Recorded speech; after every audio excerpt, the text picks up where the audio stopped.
7:39. Let's bring you up to date with all the morning's front pages now. Let's kick off with the Telegraph. It's leading with maths at the heart of the PM's vision for Britain. They're previewing what we can expect from the Prime Minister's big speech later today. The Mirror blamed the Conservative Party for breaking the NHS, accusing the Health Secretary Steve Barclay of passing the buck. Here's the Express. It says there's hope at last that a train strike misery will end as a deal to end the walkouts could be in touching distance. We had that breaking line from Mick Lynch this morning that the government has reached out to them and they will be meeting on Monday. Meanwhile, The Sun covers the knife raiders who threatened to stab Olympic cyclist Mark Cavendish in front of his kids at their Essex home. Very best to you, Cav. And here's the Mail pleading let's not return to face mask madness amid warnings from health chiefs that flu is on the rise.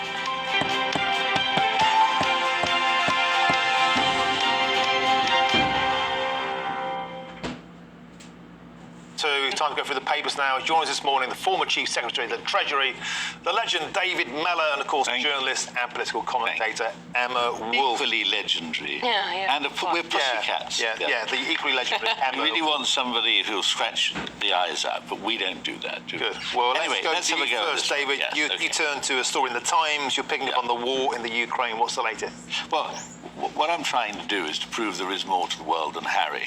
We will get to Harry, by the way, folks. Don't leave us. Oh, we can't ever get away from Harry. We've tried. So this mercenary group called the Wagner Group, and the head of it is a man called Yevgeny Prigozhin, who could be the successor to Putin.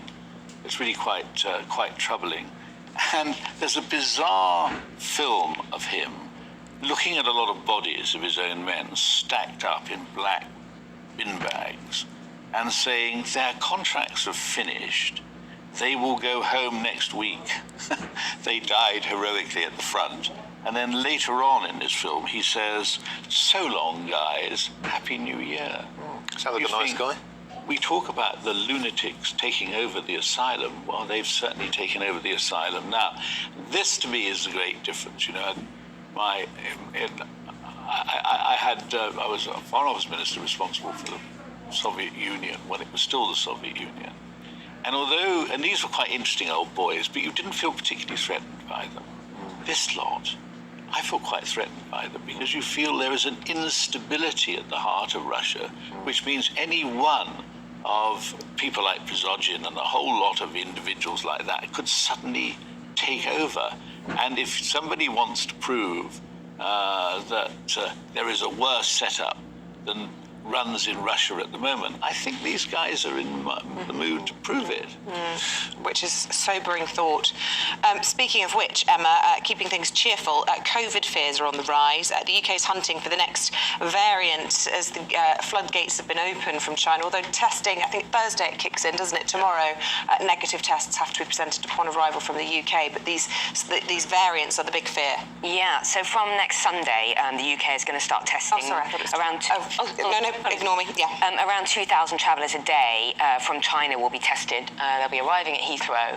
And analysts seem to be concerned more, rather than the scale of infections, and that could be pretty high, they're worried about these new variants coming. There's been this sort of veil of secrecy, as would be expected from Beijing. They're not really giving the data that our scientists want, that our analysts need. So they're going to start handing out PCR tests. They're going to start taking samples, really looking closely at those variants that could be coming over from China. Beijing, of course, have been threatening retaliation if any of their Chinese travellers are sort of restricted in any way around the world.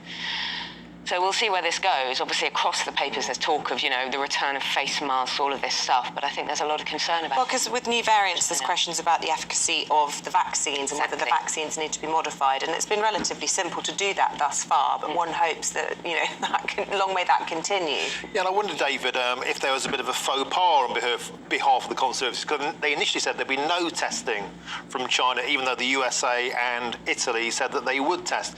Was that the right thing? There's been a U-turn now. Completely wrong thing to say. Look, at the end of the day, as has already been observed, these variants are commonplace, and one could emerge that's truly deadly instead of the ones that are at the moment deadly. But, we think the Black Death killed 1 in 2.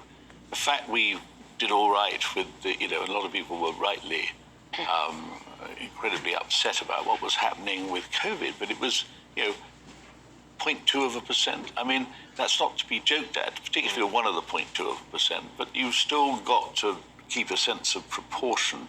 But sticking with it on the Mail front page, the backlash against the return of face masks, that's coming from Conservative MPs. Yes, and one understands that.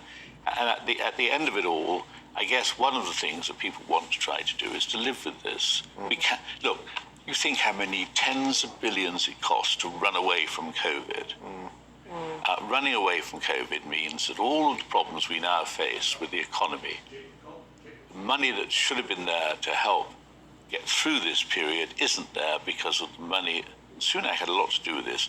Thrown away 500 on billion. COVID. Oh, I mean, it's... But also, I hate to make the point, but Mark Dolan made it the other night, that if you put just a fraction of the laser-like focus that we've had on COVID towards obesity, that is what is crippling the NHS. That is what is killing a lot of people in this country. Obesity leading to heart attacks, strokes, high blood pressure, diabetes, all of these things. That's right. Obesity has been one of our big, big health crises in this country for many years now, and we simply have become obsessed with the COVID threat. Well, the argument comes back to education, surely, doesn't it? I mean, spend the money on schooling and all of those problems get solved through education. Home I'm speaking economics, to the my mum used to do that. social mobility And czar before cooking, Christmas. exercise, Catherine Bird living was saying, a tiny bit more healthily. Get our kids well educated and we won't have this crisis in the And NHS. just a quick comment is the worry has always been with the NHS. It's the National Sickness Service, not the National Health Service. And so much can be done about improving lifestyles, says the kettle to the pot. Yeah. Well, a story we talked about earlier, Isabel had a crippling cost for a bag of groceries before Christmas. David, your story here in the Times, food prices hitting a record high. Yes, inflation fear as food prices hit a record. One of my hobbies is supermarket shopping. What a man. My mother, What a hero. My mother taught me to shop in the supermarkets, and I go around with my trolley and my little list. I try and keep my little list in my head just to keep the old brain going. Yeah. And, it has quite shocked me how prices have gone up in the last few years. They'll never come down. Will That's they, the exactly, thing. will they come down? Once they go up and people have to pay £1 for a pint of milk, will they come down again? Never. Because Why would they?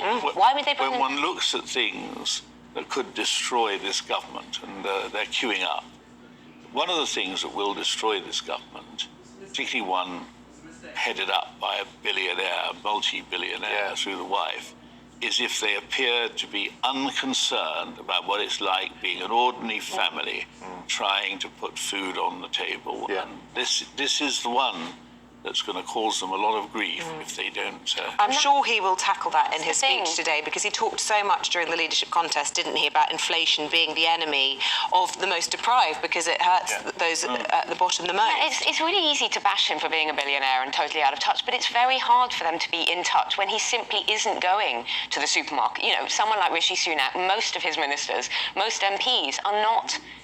I'm sure, I hope you'd agree, they're not going to the supermarket the way that many working families are. No, it's and funny. seeing, but basics, bread, milk, absolute basics for families, not luxuries. Throughout my 11 years as a minister, I used to go to the supermarket 2 or 3 times a week. I don't know why, it's a habit. But it's never been a habit I have regretted. I could always pass those tests about how much a pint of milk was, or 2 pints it usually is. But I just think you need to know what it's like to be an ordinary family. And, I totally agree. We were living off not very much, so when you're a minister, you don't earn a vast fortune. So I was like an ordinary family man, and I was never The Prime Minister's sorry for official that. spokesperson during the briefing yesterday was being probed about whether or not Rishi Sunak's family used private healthcare and whether or not they were in touch with the problems within the NHS. And of course, it was decided that that's not a matter. The health matters of the Prime Minister's family are not in the public interest, and I can understand that. But you do suspect, perhaps, he doesn't really necessarily have personal experience of frontline NHS. I talk to my kids all the time about the price of food, and to get them to understand value, and I cook with my children, and I batch cook with them, because my mother was a home economics teacher. We were taught to budget. Well, there we were you have taught to cook. But it's very hard for people to budget. I chat to people in supermarkets as well, and often the people at the tills, it's very hard to budget when prices are just going through the roof, when something is doubling or tripling. And it is, as I say, it is the basics. It's not luxury items. I mean, yeah, luxury items are going up as well. But it's all this thing about grain and dairy and all of that. What plus your rent, plus your mortgage. Plus your rent, plus your mortgage, and your heating. Emma Wolf, David Miller, food for thought there. Thank you very much. We'll see you again in another round. Thank you.